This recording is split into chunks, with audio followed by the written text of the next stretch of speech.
अस्सलाम वालेकुम। आज हम यूनिट नंबर 9 की एक्सरसाइज नंबर 9.4 का क्वेश्चन नंबर 6 करेंगे।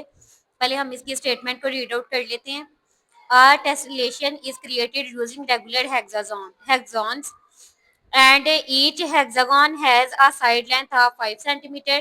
Find the total area of the tessellation if it consists of 25 hexagons and total perimeter of the outer edge of the tessellation assuming it's a perfect hexagon.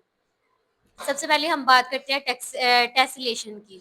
जैसा कि हम पहले भी 9 वाले unit में टेसलेशन की बात कर चुके हैं कि ये एक ऐसा फिगर होता है, इसमें ट्रायंगल है अगर तो वो उसके रिफ्लेक्शंस भी होंगे और प्रॉपर ट्रायंगल भी होगी। इसी तरह जो उनका ना पैटर्न वो मुसलसल चलता जाता है, जैसे कि हमने पहले भी इस जो है ना यूनिट के स्टार्ट पे इसको पढ़ा था। अब इधर हमारे पास जो टेसलेशन है वो हेक्सागॉन्स की है। पहले हमने ट्रायंगल की थी, अब हम कर रहे हैं हेक्सागॉन की। हेक्सागॉन की जो टेसलेशन है ना, उसके अकॉर्डिंग हमने क्या करना है कि हर हेक्सागॉन की साइड की जो लेंथ है ना, एक अगर हेक्सागॉन है उसकी एक साइड की लेंथ जो है ना वो 5 सेंटीमीटर है। हमने उसका टोटल एरिया फाइंड करना है। उसके टोटल एरिया को फिर हमने बाद में 25 के साथ मल्टीप्लाई करना है, क्योंकि हमने 25 हेक्सागॉन के टोटल पैरामीटर को जो है ना हमने मेजर करना है। इसके लिए सबसे पहले हम जो है ना इसका डाटा राइट करते हैं। ओके क्लास, अब हम डाटा राइट करते हैं सोल्यूशन में। सबसे पहले डाटा में हमने जैसे कि बात की थी कि एक हेक्सागन है और उसकी जो लेंथ है ना वो 5 सेंटीमीटर है, वो भी एक साइड की लेंथ। पहले हम इसका फिगर ड्रा करेंगे। ये है हेक्सागन का फिगर। अब इसकी जो एक साइड, ये देखिए इसकी टोटल कितनी साइड्स हैं, 1 2 3 4 5 एंड 6।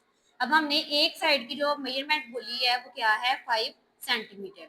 हमने इसकी मेजरमेंट को जो है ना इसमें वैल्यूज में पुट करके फार्मूला के अकॉर्डिंग हमने टोटल इसका जो है एरिया फाइंड करना है।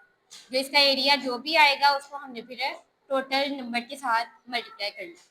अब हम इधर राइट करते हैं द लेंथ ऑफ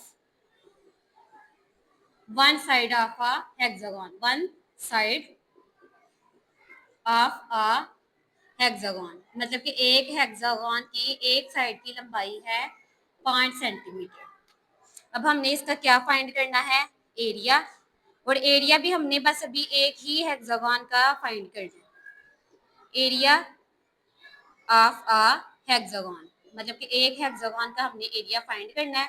उसका हम पहले फार्मूला राइट कर लेंगे, वो है 3 स्क्वायर रूट 3 मल्टीप्लाई बाय हमने जो है एक साइड, जो भी साइड हमारे पास होगी हमने उसका स्क्वायर लेना है और उसको इसके साथ मल्टीप्लाई करना है। उसको मल्टीप्लाई करने के बाद अब हमने डिवाइड करना है इसको 2 पे।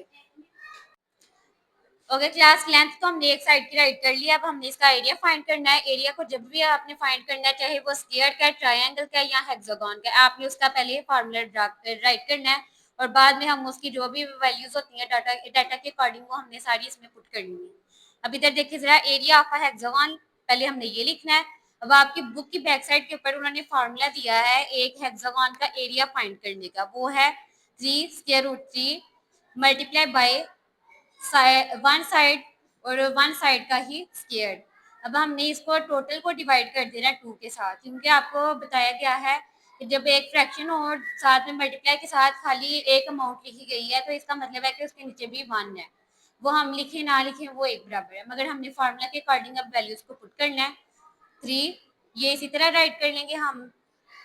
बस अभी इधर जो साइड है ना वो ये है, ठीक है। जस्ट वन साइड हमने इधर राइट किया, वरना साइड को हम रिप्रेजेंट करेंगे स्मॉल एस के साथ। अब हमने इसकी जगह पर क्या लिखना है, 5 का स्क्वायर। अब हम इधर नीचे लिखेंगे, पहले इसका स्क्वायर लेंगे बाद में इनका सोल्यूशन करेंगे। 3/2।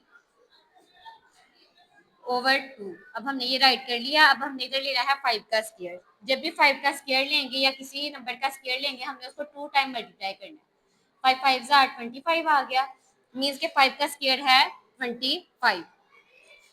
अब हम इसका जो है ना कैलकुलेटर के जरिए सोल्यूशन करते हैं। कैलकुलेटर के जरिए जब इसका सोल्यूशन करेंगे, सबसे पहले हमने लिखना है 3 को, इसको मल्टीप्लाई करना है हमने स्क्वायर रूट 3, फिर मल्टीप्लाई करना है इसको 25 जो कि हमने 5 का स्क्वायर लिया था।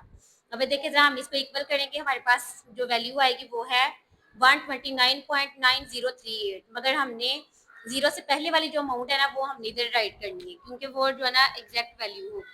9.900 था आगे, तो हम उसको इधर तक ही स्किप कर देंगे 9 तक। अब हमने इसको टोटल को डिवाइड करना है 2 के साथ। अब इसी वैल्यू को मैंने जो है ना पहले कैलकुलेटर पे लिखना है और इसको मैंने डिवाइड कर देना है 2 के साथ। अब हमारे पास आंसर आ गया है 64.95।